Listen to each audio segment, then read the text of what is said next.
Você que pode, abra sua Bíblia no Evangelho de Marcos, no capítulo de número 6.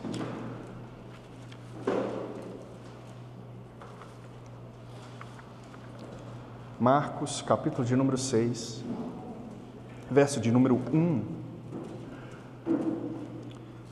Vamos fazer a leitura até o verso de número 13. Amém? Marcos, capítulo 6, verso 1 ao 13. Amém? O texto diz assim: Tendo Jesus partido dali, foi para a sua terra, e os seus discípulos o acompanharam. Chegando o sábado, passou a ensinar na sinagoga, e muitos, ouvindo, se maravilhavam, dizendo: De onde vem a este essas coisas? Que sabedoria é esta que lhe foi dada? E como se fazem tais maravilhas por suas mãos? Não é este o carpinteiro, filho de Maria, irmão de Tiago, José, Judas e Simão? E não vivem aqui entre nós as suas irmãs? E escandalizavam-se nele. Jesus, porém, lhes disse: Não há profeta sem honra, senão em sua terra, entre os seus parentes e na sua casa. Não pôde fazer ali nenhum milagre, senão curar uns poucos enfermos, impondo-lhes as mãos. Admirou-se da incredulidade deles. Contudo, percorria as aldeias circunvizinhas a ensinar. Chamou Jesus os 12 e passou a enviá-los de 2 em 2, dando-lhes autoridade sobre os espíritos imundos. Ordenou-lhes que nada levassem para o caminho, exceto um bordão, nem pão, nem alforge, nem dinheiro, que fossem calçados de sandálias, e não usassem 2 túnicas. E recomendou-lhes que, entrando em alguma casa, permanecei até vos retirardes do lugar. Se em algum lugar não vos receberem, nem vos ouvirem, ao sairdes dali, sacudi o pó dos pés, em testemunho contra eles. Então, saindo eles, pregavam ao povo que se arrependessem. Expeliam muitos demônios e curavam numerosos enfermos, ungindo-os com óleo. Só até aí, amém? Feche os seus olhos, vamos orar. Peça ao Senhor que fale ao seu coração nessa manhã. Peça ao Senhor, suplique a Deus. Se você não tem ouvido a voz de Deus da maneira como gostaria, esse é o momento de você suplicar para ouvir a voz dele. Trabalhe esse solo do seu coração aí para receber a palavra. Pai, em nome de Jesus, nós damos graças ao Senhor, ó Deus, e nós clamamos ao Senhor, ó Deus, nesse momento, para que o Senhor possa falar aos nossos corações. Fale, meu Pai querido, poderosamente a nós, pelo Teu Espírito Santo, ó Deus.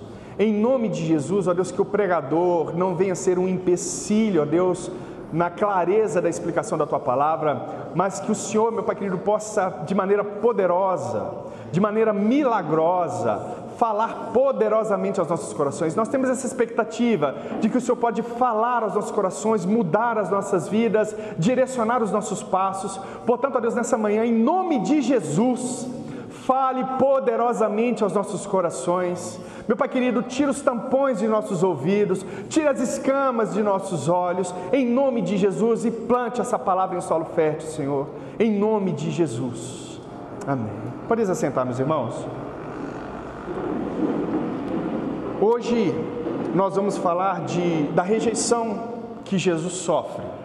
Nós vamos falar de uma rejeição local, ou seja, Jesus ele sofre uma rejeição na sua própria terra, em Nazaré. Nós vamos falar de uma rejeição parental a respeito de primos, tios, pessoas mais próximas, e de uma rejeição familiar. Os próprios irmãos de Jesus não criam nele, né? Nós vamos falar desses 3 tipos de rejeição. E nós vamos falar que mesmo em detrimento dessa rejeição, Jesus ele delega a sua missão aos seus discípulos. Mesmo com todos os problemas de rejeição que Jesus sofre, mesmo assim ele não desiste de sua missão e muito pelo contrário, ele começa a enviar os seus discípulos para eles provarem as mesmas coisas que Jesus fez, viveu. Bom, eu não sei se você já recebeu algum tipo de rejeição. Eu acredito que todos nós, em algum nível, em alguma circunstância, nós já recebemos rejeição. Às vezes seu pai te rejeitou, às vezes sua mãe te rejeitou, seus irmãos, às vezes um líder religioso te rejeitou. E a rejeição nunca é algo natural de se obter. Deus, ele rejeita Adão e Eva quando eles pecam, né? Eles são expulsos do jardim. E é óbvio que isso é algo dolorido, é óbvio que isso nos causa tristezas, dores e angústias. Mas o que nós fazemos com o que as pessoas fazem com a gente também é importante. O que nós fazemos com a rejeição que nós sofremos também é muito importante. Alguns, ao sofrer algum tipo de rejeição, eles entram em depressão. Eles começam a pensar no passado a ponto de pararem o restante da vida. Outros, por causa da rejeição, começam a viver uma vida extremamente ansiosa, por esperar reconhecimento do outro. Então, todos os atos futuros são maquinados anteriormente para que a rejeição não aconteça, porque já aconteceu uma rejeição passada. A vida, ela muda completamente. Uns sofrem depressão por causa da rejeição, outros vivem de ansiedade por causa dessa rejeição. Muitos vivem nessa vida ansiosa. Eles não se abrem para uma relação. Outros se frustram porque eles não conseguem se abrir para novas relações por causa dessa rejeição, por causa dessa frustração. Alguns se fecham a ponto de não se relacionarem de maneira íntima e verdadeira com o outro. Isso é um outro problema. Eles passam a acreditar então em sofismas, ou seja, em mentiras. Eles passam a crer que as relações sempre serão frustrantes, sempre serão dolorosas. Elas começam a crer nisso de maneira intelectual e, obviamente, elas começam a vivenciar, a viver esses tipos de mentira.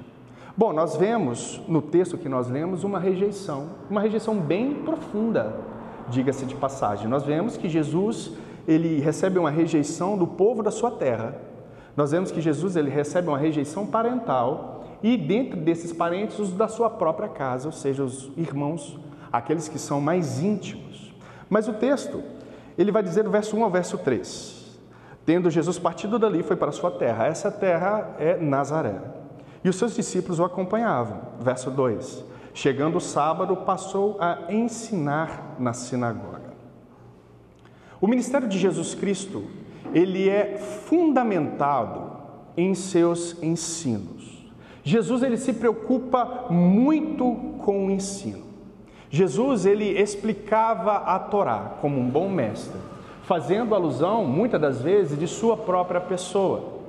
Uma vez ele chegou no templo e se levantou e ele cita o profeta Isaías e diz: essa profecia acaba de se cumprir, fazendo uma referência à sua própria messianidade. Jesus, ele se importava muito com o ensino. A fé, meu querido irmão, ela vem pelo ouvir.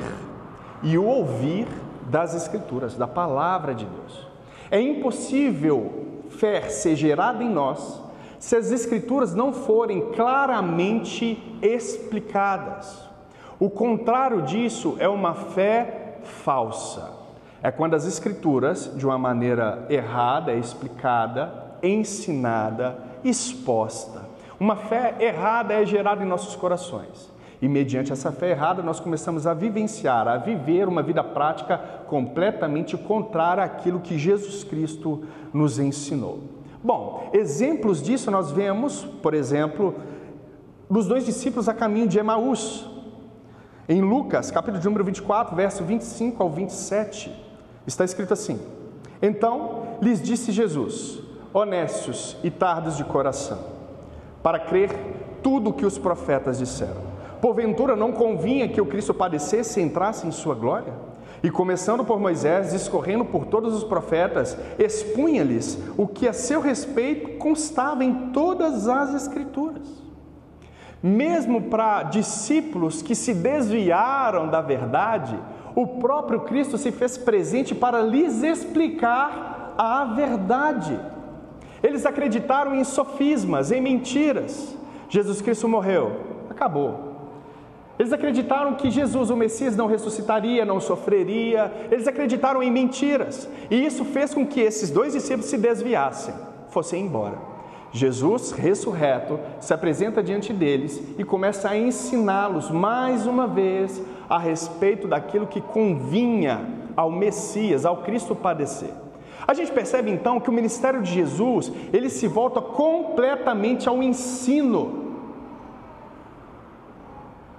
Nós somos transformados, meus amados irmãos, pela renovação da nossa mente, pelas Escrituras. É a palavra de Deus que nos faz ter a mente renovada, como diz Paulo aos Romanos, no capítulo de número 11. Nós não precisamos, ou melhor dizendo, nós não temos que nos moldar com o mundo, mas nós precisamos ter uma outra forma, a forma do Cristo. E isso é muito importante, sabe por quê? Porque nós temos dois extremos aqui. Quando a gente fala de ensino, existe uma galera mais conservadora que diz que só o ensino basta. Então eles comem livro diariamente, leem o dia inteiro e acham que isso basta. Mas essa suposta ortodoxia sem o Espírito, ela se transforma em uma espada que mata. Isso é um problema muito sério.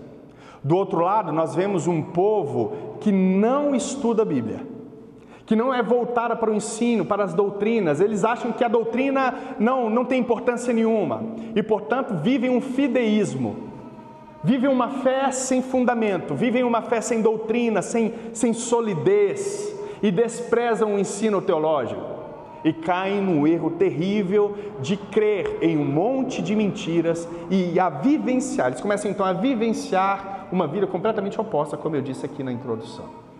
Nós temos que tomar cuidado com esses dois pontos. Verso de número 4. Perdão, é o 3 mesmo. E muitos, ouvindo, se maravilharam, dizendo: de onde vem a este essas coisas? Que sabedoria é essa que lhes foi dada? E como fazem tais maravilhas por suas mãos? Não é este o carpinteiro, filho de Maria, irmão de Tiago, José, Judas e Simão? E não vivem aqui entre nós suas irmãs? E escandalizavam-se nele.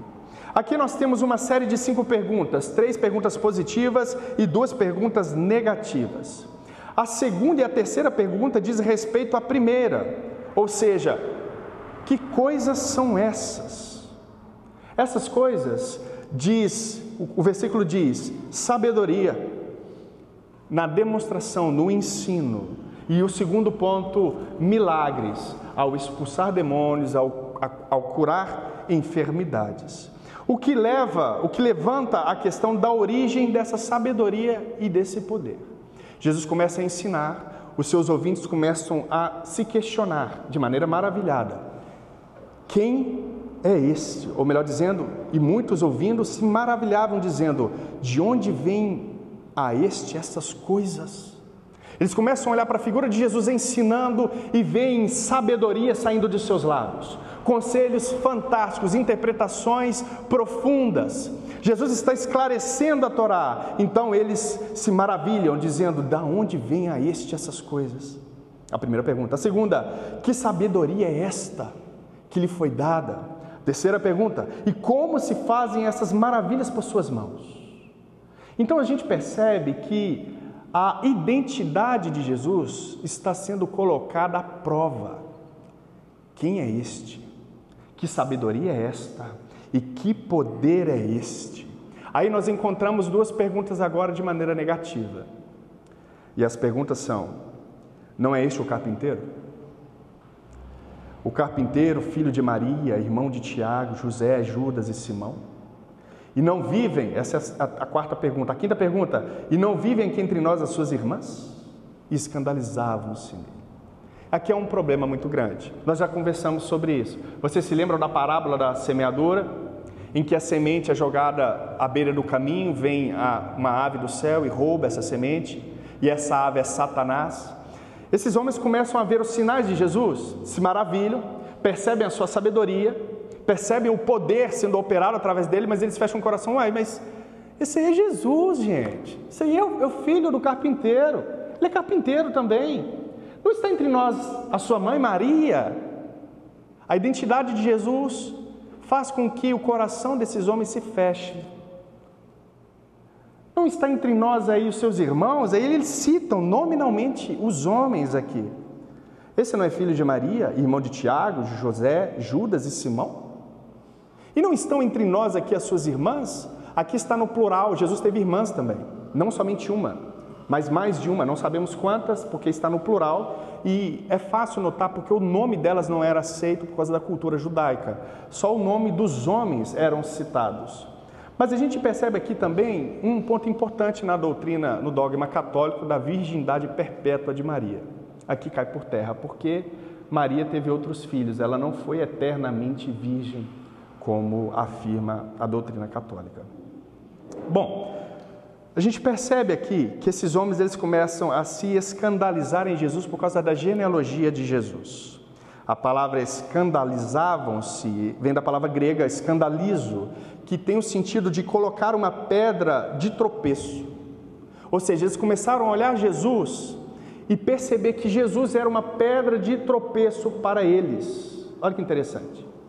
Porque Jesus é aquele que faz sinais, que faz milagres, que ensina com sabedoria. A interpretação daqueles que o ouvem é: esse Jesus aí, por causa da genealogia, ele não pode ser o Messias. Portanto, nós devemos ignorar o que ele fala, essa sabedoria toda.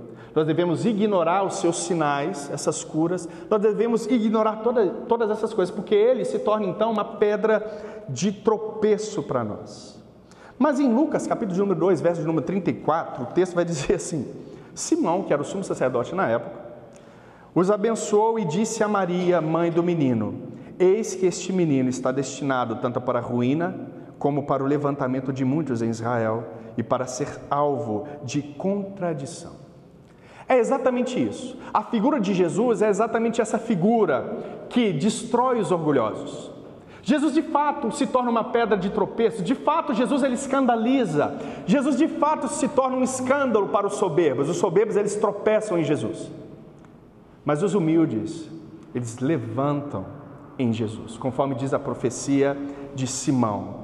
Jesus é realmente a pedra que os construtores rejeitaram. Sim, Jesus é essa pedra que foi cortada não por mãos humanas e foi solta do céu ou jogada do céu à terra. Jesus é essa pedra. Para os seus conterrâneos, Jesus não é vindo da parte de Deus. No verso de número 4 agora, Jesus diz assim: porém, lhes disse, não há profeta sem honra, senão na sua terra, entre os seus parentes e em sua casa. Não pode fazer ali nenhum milagre, senão curar alguns poucos enfermos, impondo-lhes as mãos. Verso 6, admirou-se da incredulidade deles. Contudo, percorria as aldeias circunvizinhas a ensinar. Jesus, ele cita um provérbio aqui, meu irmão. Esse provérbio, quando ele diz, não há profeta sem honra, senão na sua casa, é um provérbio cultural. Os profetas, eles eram rejeitados também pelo seu próprio povo, eles eram rejeitados pelos seus familiares, por pessoas de sua própria terra. Então Jesus, ele está citando aqui, ou afirmando esse provérbio popular. Mas na afirmação desse provérbio, Jesus, ele se coloca aqui como alguém que é semelhante a um profeta. Só que, obviamente, nós sabemos que Jesus, ele é maior do que um profeta. Jesus não é como um simples profeta, porque Jesus, ele é Deus. No verso de número 5, o texto vai dizer, não pôde fazer ali nenhum milagre, senão curar uns poucos enfermos, impondo-lhes as mãos. Não quer dizer, esse texto não quer dizer, meu querido irmão, que a incredulidade do povo fez com que o poder de Deus não agisse. Não é isso que o texto está dizendo. Agindo Deus, quem impedirá? Não existe incredulidade que possa reter as mãos do nosso Deus. O nosso Deus, quando quer abençoar alguém, ele independe de fé. Por exemplo, quando ele quer ressuscitar um morto, ele não depende da fé do morto, obviamente. Ele simplesmente o ressuscita porque é a sua vontade. Mas Jesus, ele não quis fazer, não quis operar muitos sinais ali, porque ele percebeu que o coração de seus ouvintes não estavam aptos para receber os seus ensinos e para receber os seus sinais. Não estavam. A parábola da semeadura, como eu disse aqui, explica muito bem isso. Jesus, ele para a missão quando a incredulidade vem. Quando a semente é jogada e Jesus percebe que ela está caindo à beira do caminho, ele para de semear. E é isso que acontece. Não se lança pérolas a porcos. Não há como você estar ensinando alguém que desdenha das Escrituras o tempo inteiro. Não há como você insistir no ensino, na evangelização de homens e mulheres que desprezam, que zombam da palavra de Deus. Não dá. Nós passamos aqui pela série das pastorais, das cartas pastorais, e um dos pontos em que Paulo diz ao seu discípulo Timóteo é: não se envolva com genealogias. É exatamente isso o problema desses homens. Eles começaram a dizer: esse não é o carpinteiro, filho de Maria, e começou a narrar a genealogia dele. Não estão entre nós Judas, Simão, Judas, Simão, Tiago e José, exatamente, não estão entre nós? Eles começam a discorrer genealogias. E o que Paulo vai dizer a Timóteo? Esqueça disso, porque eles vão entrar nessa e eles não vão crer por genealogias. Bom, aqui Jesus ele é rejeitado por causa de sua genealogia. Ele não faz milagres porque ele não quer fazer milagres no meio de um povo completamente incrédulo.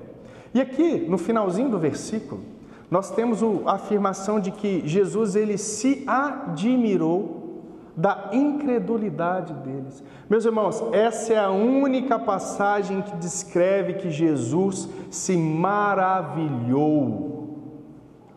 Só que esse maravilhamento não é positivo. Esse maravilhamento é negativo. Ele fica maravilhado por causa da incredulidade. Agora imagina o tamanho dessa incredulidade. Imagina o coração desses homens e mulheres que estão ouvindo Jesus. Jesus fica abismado em perceber o tamanho, o nível, a profundidade de tal incredulidade. Isso é fantástico, porque Deus ele não opera mediante incredulidade. Ele opera mediante fé. Não porque ele não tem poder para operar, como eu bem disse aqui, mas é porque ele não quer operar com base em incredulidades nenhuma. Bom, nós temos aqui um prelúdio da rejeição futura do Messias. Um povo começa a rejeitá-lo. E quem que é esse povo? O povo de sua própria terra. Quem que é esse povo? São os seus familiares. Quem que é esse povo? O povo de sua própria casa. Aqui nós temos esse prelúdio. Esse é um pequeno fato do que aconteceria no futuro de uma maneira mais grandiosa, mais social, mais ampla. E nós temos aqui dois fatos. O primeiro fato que é o fato da responsabilidade humana, porque esses homens eles rejeitaram o Messias. Eles se tornaram incrédulos, viram os sinais, viram a sabedoria do Messias e não aceitaram. Eles são responsáveis pela rejeição. E nós temos um outro ponto, que são os decretos de Deus, porque eles rejeitaram pelo propósito e vontade divina. Sim, Deus quis que esse povo rejeitasse o Messias, e sim, esse povo é responsável por rejeitar o Messias. Mas nós, meus irmãos, nós precisamos agir com fé em seguir a Jesus e não rejeitar os seus ensinos. Agir com fé é ouvir os ensinos e obedecer. Nós não podemos ouvir a mensagem do Evangelho, ouvir os ensinos, ouvir as diretrizes das Escrituras e viver de uma maneira pagã. Não há possibilidade, não existe a possibilidade de agradarmos a Deus sem fé, sem seguir os seus ensinos. Nós temos que ouvir os seus conselhos e seguir, contrariando muitas das vezes as nossas próprias emoções, contrariando muitas vezes os nossos próprios desejos. Nós temos que contrariar ou negar esse eu, esse self que tanto nos acusa, para seguir a Jesus. Um dos conselhos do Messias é: aquele que quiser vir após mim, negue-se a si mesmo, tome a sua cruz e siga-me. Nós precisamos seguir a Jesus com fé, não por incredulidade. Agora, não pense em você que você engana Deus. Você pode enganar o seu pastor, você pode enganar a sua igreja. Você pode vir na igreja todo dia e viver uma vida ímpia fora dela. Você pode enganar todo mundo, a sociedade, você pode enganar sua esposa, esposo, filhos, mas a Deus, meu irmão, você não engana. No último dia, Ele apartará bodes de ovelhas. Cuidado, meu irmão, com a vida cristã na qual você tem levado. Cuidado com essa fé fingida que você tem vivenciado. Muito cuidado com isso. A fé cristã, ela não foi feita para viver de uma maneira meia boca. Não. Nós temos que viver essa fé de uma maneira firme, sólida, seguindo os seus ensinos.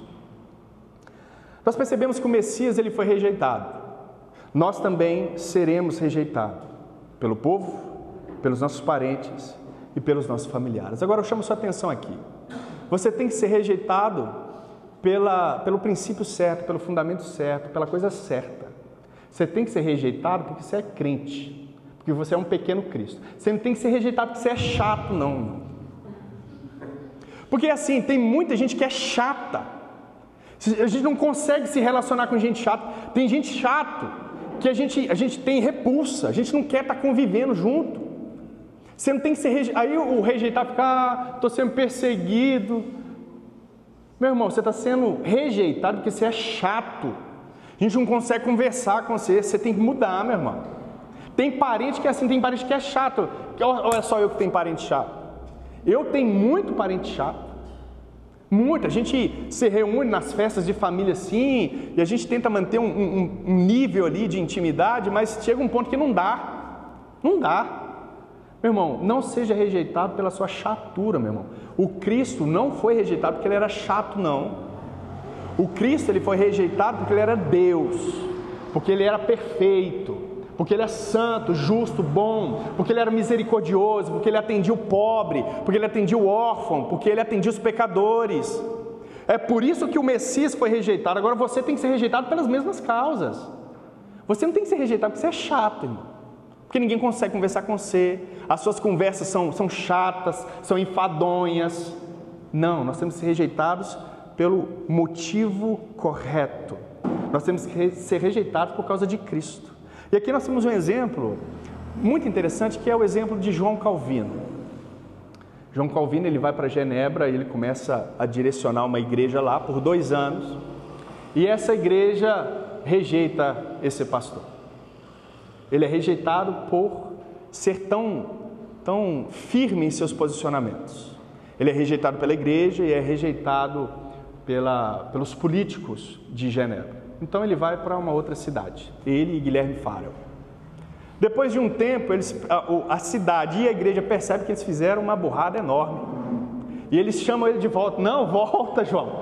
Ajuda a gente aqui porque o negócio desandou completamente de maneira eclesiástica e de maneira política. Ele tinha interferência também na política de sua cidade.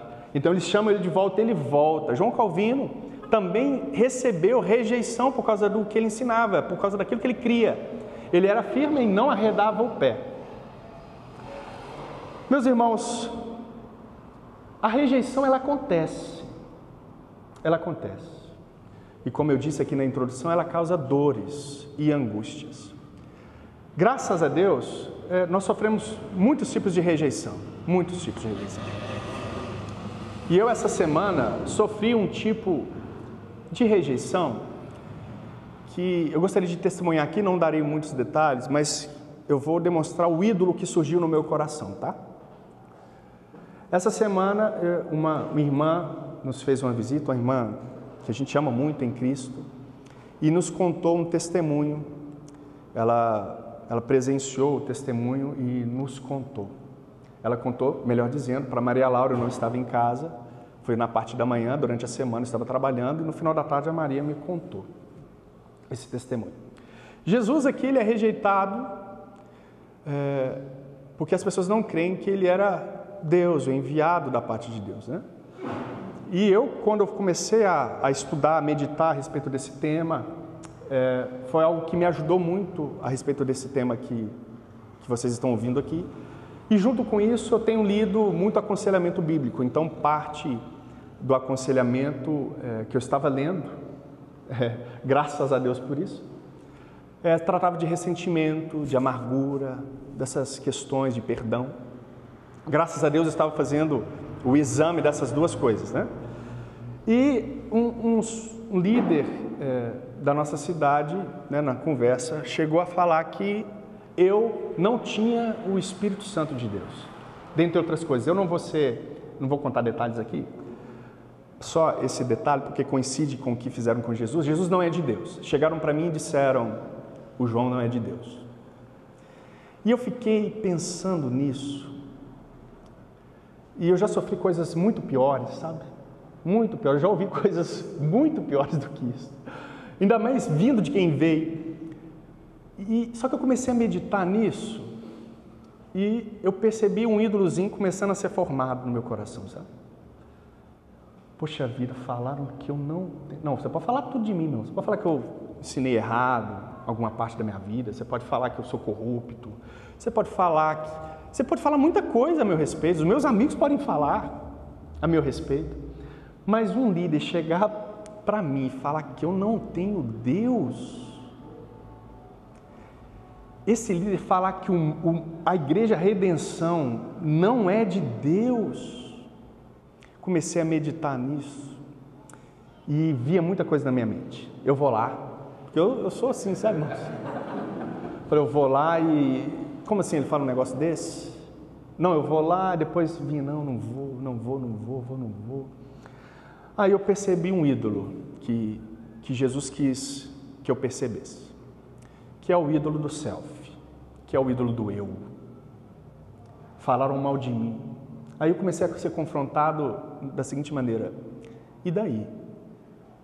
Aí eu estava lendo um texto, examinando um texto em que Jesus ele é rejeitado por líderes religiosos, pelos seus parentes, pelo seu povo e pelos seus familiares. Aí Jesus falou assim comigo, pois é, João, é isso aí mesmo, rejeição, é isso que você vai enfrentar. Vão falar mal de você como falou de mim, vão perseguir você como perseguiram a mim, vão falar. Aí eu percebi um ídolo enorme no meu coração que eu precisava derrubar ele. A questão, meu irmão e minha irmã, é que eu preciso estar morto. Você sabe o que o morto faz quando falam mal dele?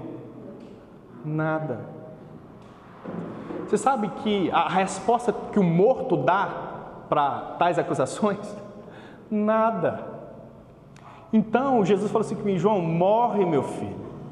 Pare de se preocupar com a sua imagem. Aqui nós temos um problema muito grande com imagem, principalmente na nossa cultura, a cultura da internet, né? A gente quer mostrar a nossa imagem para todo mundo o tempo inteiro, como se a gente estivesse bem.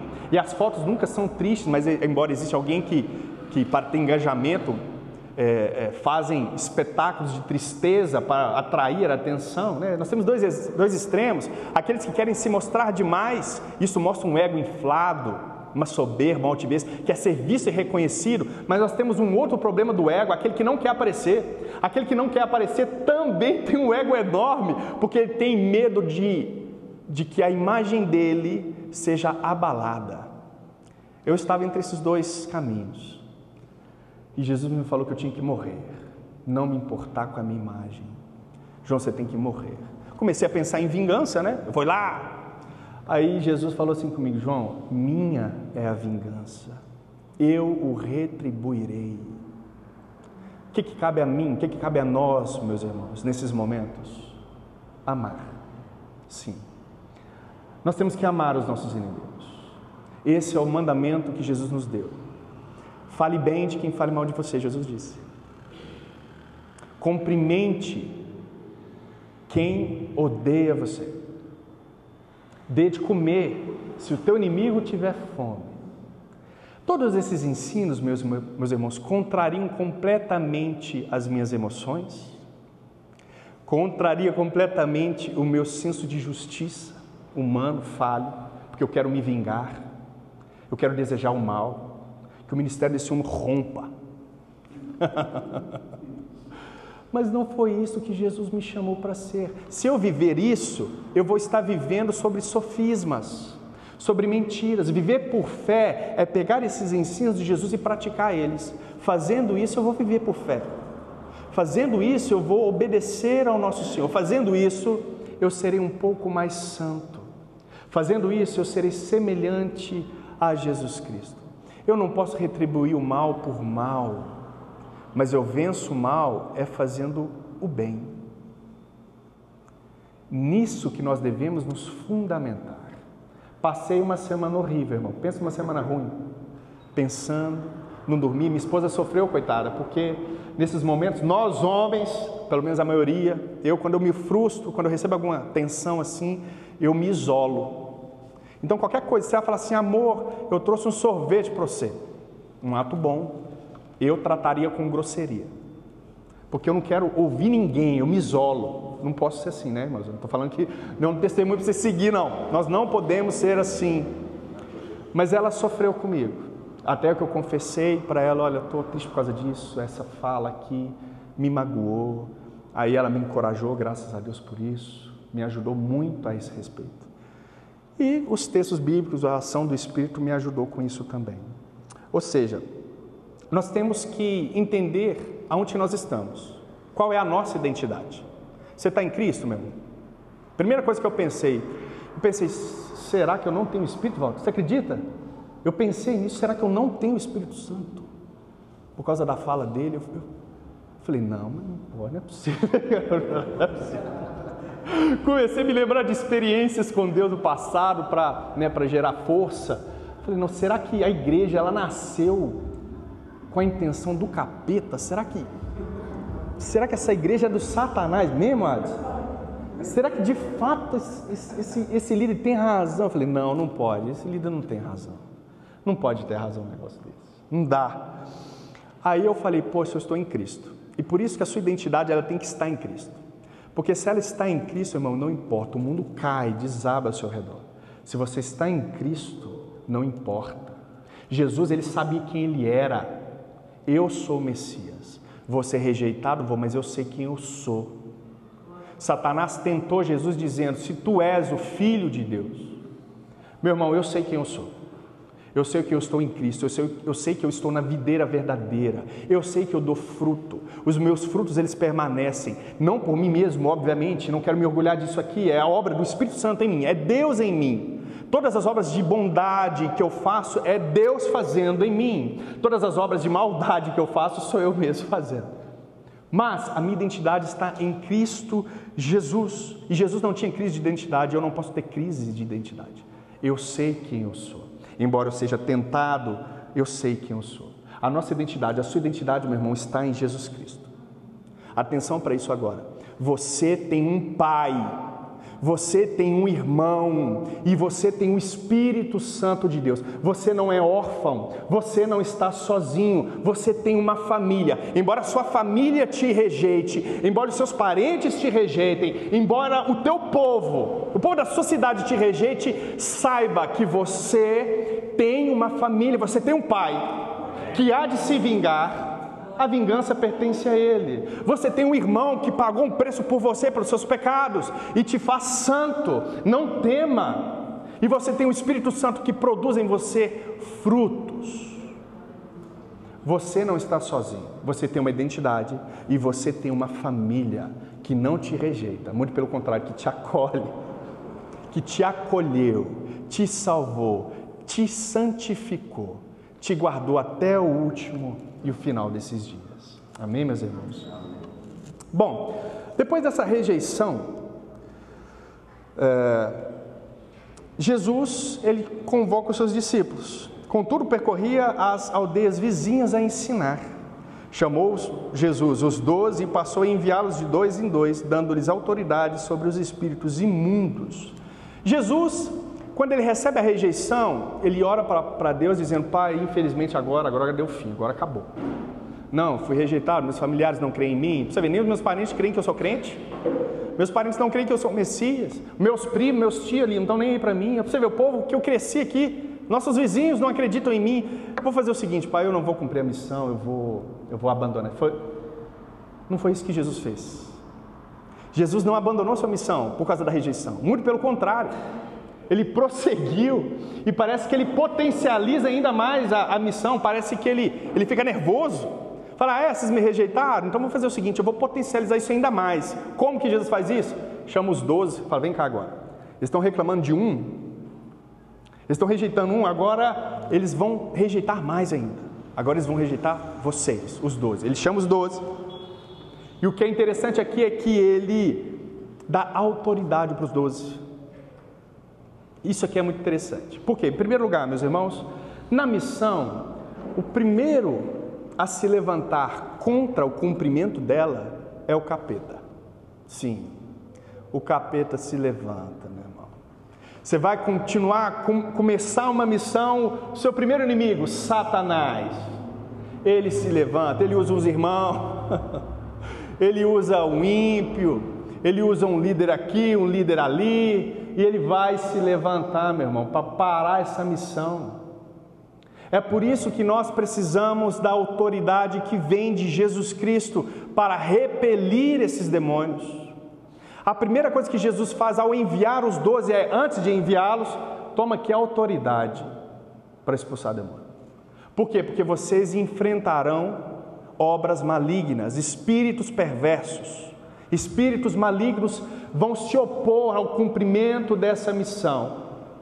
É isso que Jesus dá. Agora, Jesus não ora ao Pai. Olha que interessante. Jesus não ora ao Pai dizendo: Pai, dê a eles autoridade para expulsar demônios. Não é isso que Jesus faz. Jesus simplesmente dá daquilo que lhe pertence. Jesus lhes confere a autoridade que Ele mesmo tem. Sabe o que Marcos está dizendo aqui para o seu público? Jesus é Deus. Ele confere a autoridade daquilo que lhe é próprio. Só pode conceder alguma coisa a alguém aquilo que lhe é devido, aquilo que lhe é próprio. Jesus está dando a autoridade que Ele tem, porque Ele é Deus. E Ele chama os 12, os envia, dando-lhes autoridade, e faz com que esses homens vão de 2 em 2. Aqui é um fato interessante notar, porque esse ato de enviar de 2 em 2, ele tem um sentido, um propósito. Na lei, a testemunha validaria com 2 ou 3 testemunhas o fato, ok? Então esses discípulos são enviados porque 2 pessoas comprovam a validade do fato.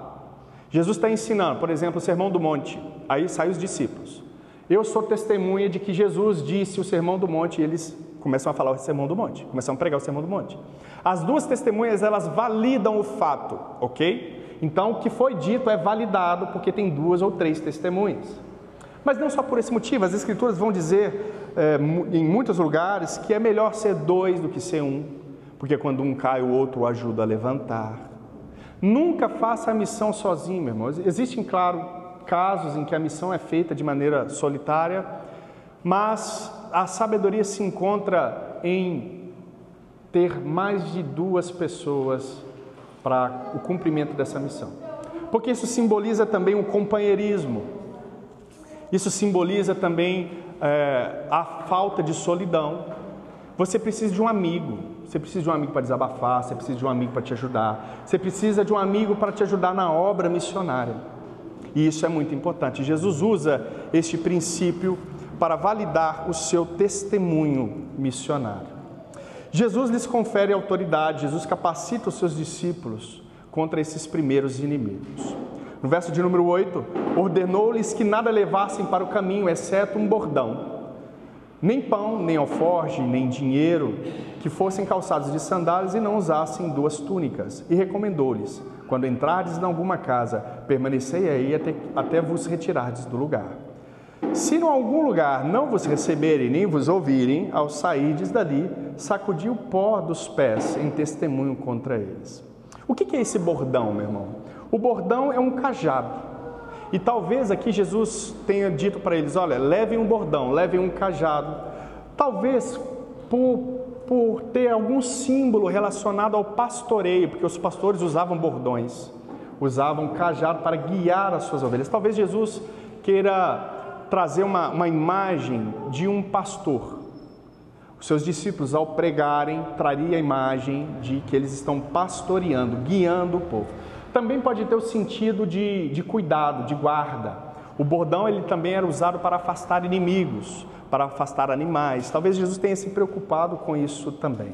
Mas Jesus diz: olha, não levem pão. Pão é um alimento básico na dieta judaica. Pão é aquilo que é ordinário. Pão é aquilo que há de mais simples, que havia de mais simples na cultura judaica. Jesus está dizendo, não levem pão. Jesus está dizendo também, não levem alforje. Alforjes são bolsas. Vocês não precisam guardar nada, não levem. E não levem dinheiro. O que Jesus está dizendo com isso? Vocês vão experimentar agora o que eu experimento. Vocês vão experimentar expulsar demônios. Vocês vão experimentar curar enfermidades. Vocês vão experimentar o cuidado de Deus, o sustento, a preservação de Deus. Então vocês não precisam levar pão, porque Deus vai suprir as necessidades de vocês. Vocês não precisam levar bolsas, porque vocês não precisam guardar nada. E vocês não precisam levar dinheiro, porque vocês não precisarão comprar absolutamente nada. Mas Jesus diz posteriormente, mas vocês devem ter sandálias nos pés. Vocês devem ter cuidado com os pés de vocês. O salmista vai dizer, quão formosos são os pés daqueles que falam as boas novas, aqueles que pregam, aqueles que falam a palavra de Deus. Deus tem um cuidado com os seus pés. Deus quer que você tenha um calçado. E você está na terra do calçado. Deus quer que você tenha um calçado bom. Deus tem cuidado de você. Deus quer que você saiba onde você está pisando. O calçado serve para que você não fira os pés com pedras, com empecilhos, com espinhos. Deus se importa por onde você anda, meu irmão. E ele vai dizer, também não levem 2 túnicas. É uma referência ao cuidado com a aparência. Você não precisa se embelezar para isso, para este fim. Você não precisa de 2 túnicas, você não precisa ser visto como alguém que tem 2 túnicas. E ter 2 túnicas naquela época era algo singular. Não eram todas as pessoas que tinham 2 túnicas. Costumavam ser os mais ricos que tinham 2 túnicas. Então Jesus disse, não precisa se preocupar com esse tipo de veste, ok? Vocês não precisam ser aparentemente agradáveis. O próprio João Batista, ele não tinha umas vestes lá muito da moda, né? João Batista andava meio rebelde diante da sociedade. Mas no verso 10... Jesus diz, e recomendou-lhes, quando entrardes em alguma casa, permanecei aí até vos retirardes do lugar. Jesus aqui ele está provando a hospitalidade, colocando à prova a hospitalidade do povo que está recebendo os missionários. Aqui nós vemos um caráter de responsabilidade social e o cuidado também na providência de Deus. Deus dará uma casa para vocês repousarem. Isso aconteceu no ministério de Jesus. Jesus, ele era convidado constantemente para banquetes, ele era convidado para repousar em casas, e isso aconteceu. Jesus está fazendo aqui com que seus discípulos experimentem exatamente a mesma coisa que ele experimentou.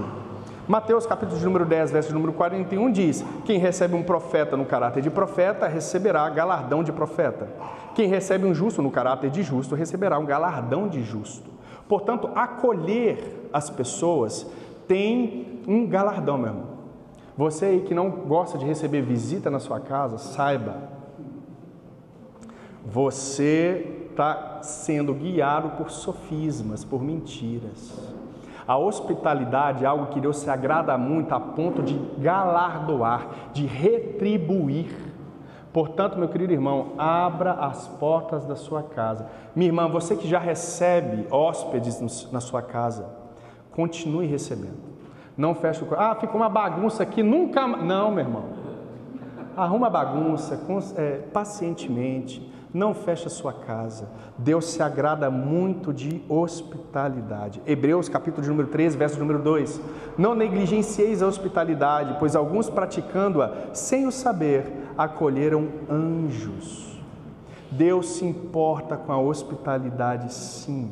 Verso de número 12, então saindo eles pregavam ao povo que se arrependesse. Verso de número 13, expeliam muitos demônios e curavam numerosos enfermos, ungindo-os com óleo. Os discípulos estão fazendo exatamente a mesma coisa que Jesus fazia. Pregavam, expulsavam demônios e curavam enfermos. Mas não só isso, eles também eram rejeitados, difamados e expulsos.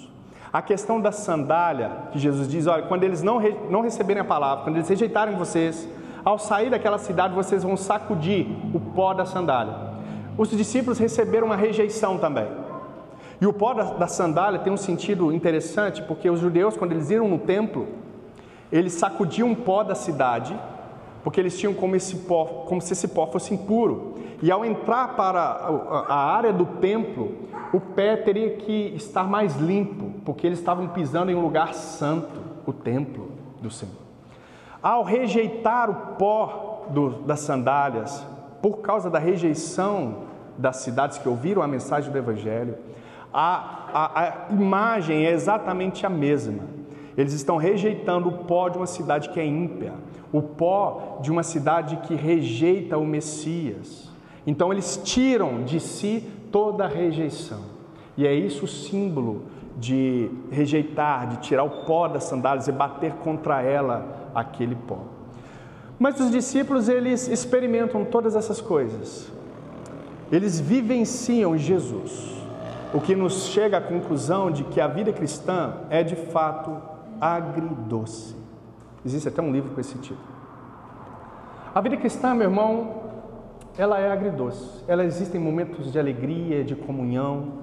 Existem momentos em que nós participamos de milagres, nós experienciamos, vivenciamos milagres e que nos aquece o coração, nos fortifica a fé. Mas a vida cristã também tem momentos de rejeição, momentos dolorosos, pessoas que não gostam da gente, pessoas que querem o nosso fim.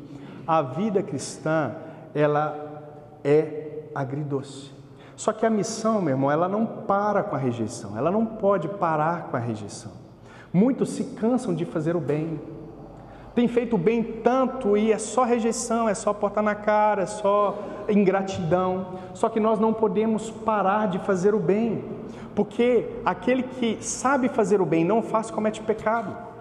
Jesus, ele foi tentado a parar de fazer o bem. Satanás quis que ele se tornasse um demônio, mas Jesus não se rendeu a isso. Jesus não se rendeu à maldade dos maus. Jesus não se rendeu à perversidade desses homens que contrariavam a sua pessoa, os seus ensinos. Jesus não se rendeu a isso. E você, meu irmão, não pode se render. O que eu quero dizer com isso? Uma aplicação bem prática. Aqui no seu casamento, seu marido te fez mal, faça o bem para ele. Sua esposa te fez mal, marido, faça o bem para ela. Seu filho te fez mal, faça o bem para ele. Isso numa esfera familiar. No trabalho é a mesma coisa. Aquele encarregado te fez mal, faça o bem para ele. Nós não podemos ser semelhantes ao diabo, meu irmão. Nós somos chamados a ser semelhantes a Jesus Cristo, e Ele nos amou e amou até o fim. Ele amou os seus inimigos. Ele chamou Judas, o seu traidor, de amigo. Você acha que Jesus mentiu? Não, Ele chamou Judas de amigo. Na cruz, Ele intercede pelos seus opositores. E na história cristã nós vemos esse relato acontecendo. Estevão, o primeiro mártir da igreja, ao ser apedrejado, ele ora ao Pai dizendo as mesmas coisas. Pai, perdoa eles porque eles não sabem o que fazem. É exatamente a mesma coisa. Nós temos que viver por fé. Nós não podemos crer em mentiras e viver com base nessas mentiras. Nós temos que ser semelhantes ao nosso Senhor. E Deus, Ele não quer que você pare. Deus não deseja com que os seus servos parem de fazer o bem. Essas experiências, elas proporcionam mais intimidade. As experiências que nós passamos, tanto as boas quanto as ruins, nos trazem mais intimidade com Deus. E é isso que Ele deseja. Ele usa todas essas coisas. Ele usa o mal para nos fortalecer. Ele usa o bem para nos fortalecer. Deus tem um controle de todas as coisas. Ele usa todas as circunstâncias da vida para fazer com que nós nos tornemos mais semelhantes a Jesus Cristo. Amém, meus irmãos? Então saia daqui hoje entendendo que você vai ser perseguido, você vai ser zombado, ridicularizado, você vai ser rejeitado pelos seus familiares. As pessoas não vão querer você, mas sabe que Jesus passou por isso mesmo. O evangelista Marcos, ele quer que o povo, os romanos, os judeus e gentios da diáspora entendam que Jesus foi rejeitado também. Assim como eles estão sendo rejeitados e perseguidos, nós também seremos rejeitados e perseguidos. Jesus disse, se me perseguiram por causa das palavras, perseguirão vocês também. Então nós não podemos parar, a rejeição ela vai vir. Nós temos que entender quem nós somos, a nossa identidade está centrada em Jesus Cristo. Amém? E por causa disso a missão não pode parar. porque nós somos chamados, vocacionados. A missão foi nos dada e nós temos que cumpri-la em detrimento de toda essa oposição que nós enfrentamos. Nós não podemos parar. Não se importe com o que falam de você. Se importe com o que Cristo Jesus fala de você. Amém? Fique de pé.